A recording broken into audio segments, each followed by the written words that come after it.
not a lot. I think there was a time at the Hard Rock here in Tampa that I got on a little run, and I was playing with their money, so it really doesn't count. But I think it was north of 5,000 on one hand of blackjack. But again, it was their money, so it was a good run. Justify that however you want. What's the most you've gambled on one game? Before I was 21, I used to gamble quite a bit on sports. I meant one bowling. On a game of bowling? Yeah, action match. I mean, me and Chris Hayden, we used to do a lot of action match, double matches, and we bowled a 10-game tournament against another doubles team, 1,000 a game. So that was probably the most. It was a 10-game minimum. So that's probably the biggest match I was ever in. I had another match where a local guy, me and Dave Tessman, bowled Squeaky, Chris Warren, and a lefty came down, and we cleaned their clock, and I think we won 5,000 or 6,000 from them that night. But yeah, that's the biggest two matches I can think of. Dougie Vision hasn't called me for a match yet, so maybe we'll get something going. Like I say, you're actually the exception. You're a bowler that's actually gambled on themselves as much as they give the house. There you go. Right. So that is 10 questions or 10 frames with the Rebel, and thanks for your time today. No problem. Thanks for having me on. I hear a lot about the show. I've watched a few episodes, especially when my name gets called out. But I was wondering when I was going to get the call. I figured you were running out of guests, so I didn't know that it was going to have to take me bowling on strings to get the call. But I appreciate it anyway. That was just the excuse, you know. Stu's really particular about getting all his LAX teammates on there before any of our. You're on before. In fact, what do you mean by LAX teammates? We've only had Belmo on. Well, there's that. Right? That was confusing. I don't understand. Well, he was just trying to have a dig at me because I'd got on all my mates, so to speak. But then he picked LAX. If he just said the Weber Cup, we'd have been fine. Yeah, he had everybody. So we've had all of them. So plug your social media stuff that you want people to follow and check out and look or flush or whatever. Yeah, I don't do as much as you guys do. I just have my Instagram page is probably the biggest. And this luck or flush thing that I've done, I don't know. I started a couple months ago. I was putting some shots on there of some kids bowling and some pros and some kids, and then it just blew up to where I have, I probably have 1,000 videos that have been sent to me, and I go through them, try to put one up a day on Instagram. So that's pretty much it. I have a couple Facebook pages and stuff. But nothing fancy, nothing like you guys. So what's your handle for Instagram so people can search it out and check it out? Is it TD Bowls or? It's TD Bowling Com, TD Bowling COM. Okay, so there you go. That's my Instagram, and like I said, from there you can get to my Facebook page and everything. So okay, so check Tom out. Some interesting perspectives for sure, and obviously. There's going to be more stuff up when people actually start bowling tournaments again. Yeah, it's kind of hard now. Fortunately, in Florida, we get to bowl something, but it's hard to get. Well, you guys know. I mean, you guys are doing a talk show and a podcast, whatever you want to call it, and it's I guess the biggest thing going on this past weekend was no strings attached in Naples, Florida. So yeah, I mean that's been kind of the way it's been. We've been trying to focus on something from the weekend on the Tuesday show. I think did we confirm our guest for Thursday, Chris? We did. Yep. So we have Randy Peterson coming on Thursday. He took a break from his golf schedule to fit us in. I'm guessing with the amount of rain we have here, they must be expecting rain on Thursday. That he's not. He's actually going to join us. But. It rains every day in Florida, so don't worry about that. But what time is your show? Did he push you back so we can get his 18 in the morning, or? Well, he was playing at noon today, so I don't know. Yeah, well, so was I until you called yesterday, but no big deal. I will take a day off the golf course just to talk to you, Barnes. Oh, that's nice. Yeah, thanks. I mean, nobody else would. And this is a little surprise. I'll tell you now. I wasn't going to tell you, but I'll see you in a couple weeks. What? I'll see Barnes in a couple weeks. Oh, there you go. Maybe Stu. I don't know if he's bowling, but I'll see Barnes. I know he'll be. Barnes never misses a tournament in Shawnee. Oh, you're going to bowl the regional? Okay, yeah. It's funny. Urethane at Shawnee. I think I'll make the trip. Yeah, I'm very torn on that one. I feel like I have to bowl because of how much Skilling supports the region, but I had a doubles lined up with AJ Rice that weekend. I would go bowl with AJ Rice. But the thing is I can't miss all of the regionals. It's not okay. So so I'm going to take my punishment in Shawnee. I'm glad you're showing up. That's just another person I can't beat in Shawnee. Happy you're there. Frankie, Barnes. The only time I beat Barnes in Shawnee was when I bowled with him. I'm your Belmo, huh? There you go. So yeah, that was fun. Me and Barnes bowled together. We almost missed the cut. That would have been a fun drive back to Dallas together.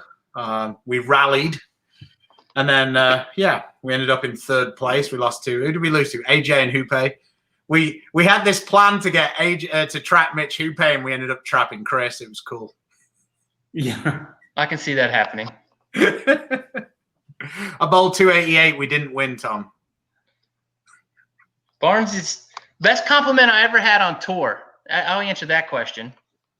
Maybe Chris remembers this. We bowled a Masters match in Carolier, and we got done bowling the 3 games, and he said to me, this is before we were friendly. He said to me, "There's not too many times where I get out bowled and outsmarted in the same match," and he said both just happened to me, and that was a pretty good compliment. I remember that. That was a long time ago. He might not remember it because it's probably one of his career lowlights, but he's denied it. I tried to shut that thing out. I don't. Did he bowl the Masters at Carolier? I don't remember. Yeah, yeah, I do. Then I got off the next match. So, but at least I beat Barnes. That was a good one. It was in the losers bracket too. That's probably why you don't remember it. Well, I've been there every year at some point. Yeah, I'm just only on the show. But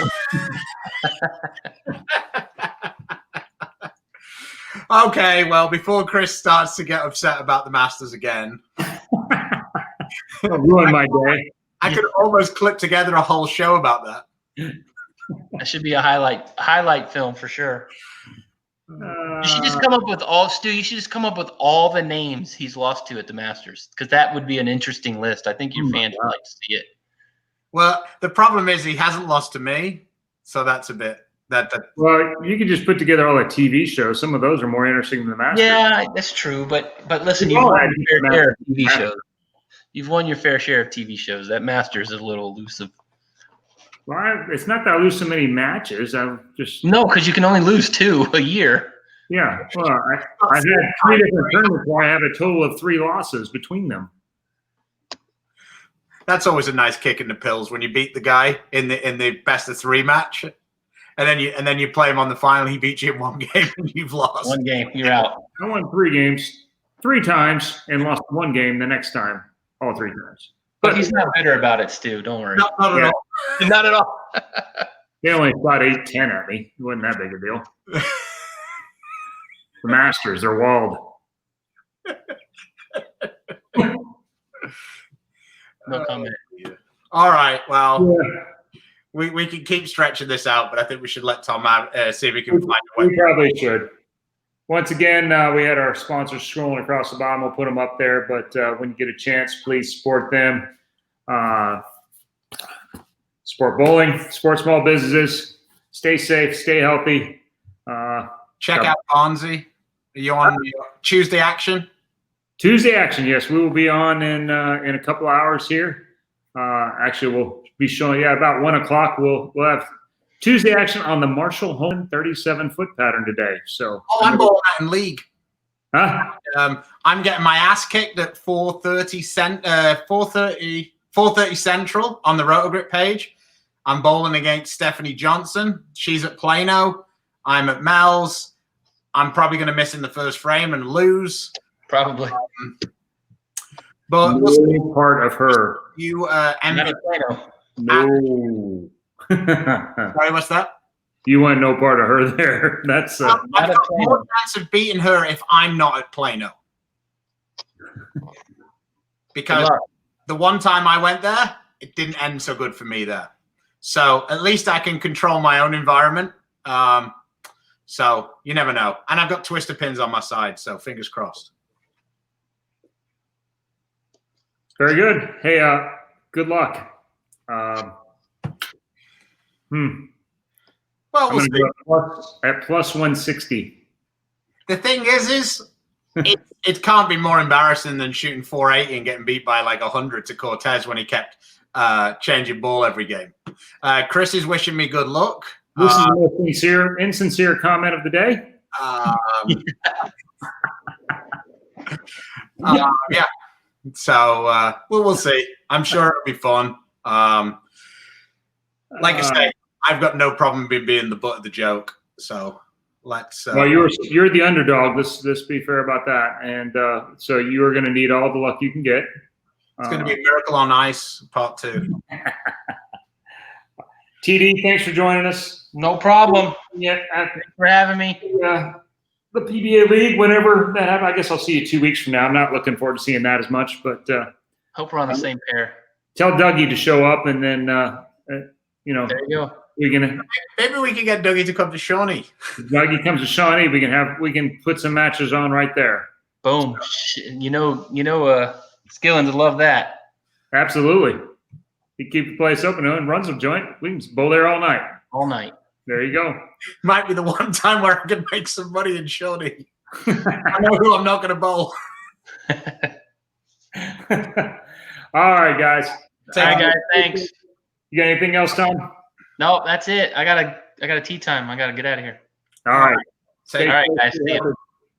God bless.